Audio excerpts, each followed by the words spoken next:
Installing plugins is pretty easy, but you do have to pay attention and have a plan. First thing you should do is go to Moodle.org and log in. If you don't already have an account, it's easy to set one up and it is free. Once you're logged in, you're going to click on Downloads at the top menu.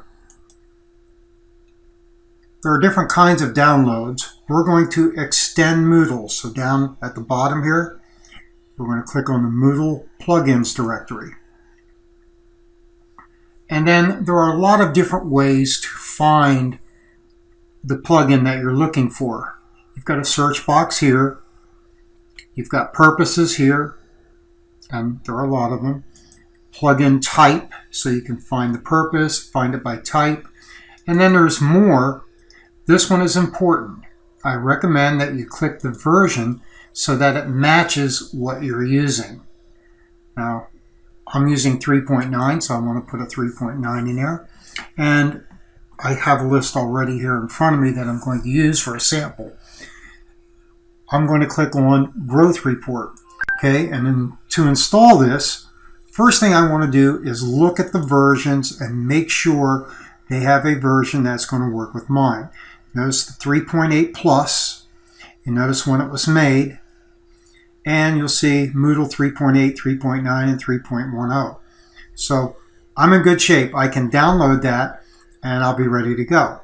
The next thing you want to do is to go over to your site administration and go down to plugins. And we're going to install plugins. This is so easy. Now I've downloaded that plugin already.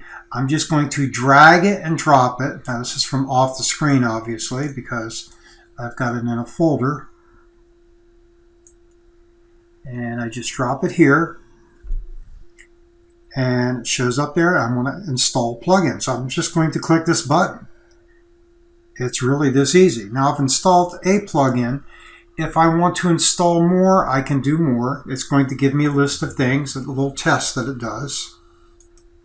I click continue at the bottom, and you can see this is here. Now if I go back, I could actually install more plugins. When you are done installing, you must upgrade the Moodle database. So I'm going to click this. It's going to update my database. And when everything is done, it's going to open a configuration for the plugins that I installed. Now this one doesn't seem to have much to it as far as tweaking it or configuring it. It'll always come back here and show you the screen for checking for updates. And basically, that's it. You're ready to go. You can use that plugin now in any course. And that's it.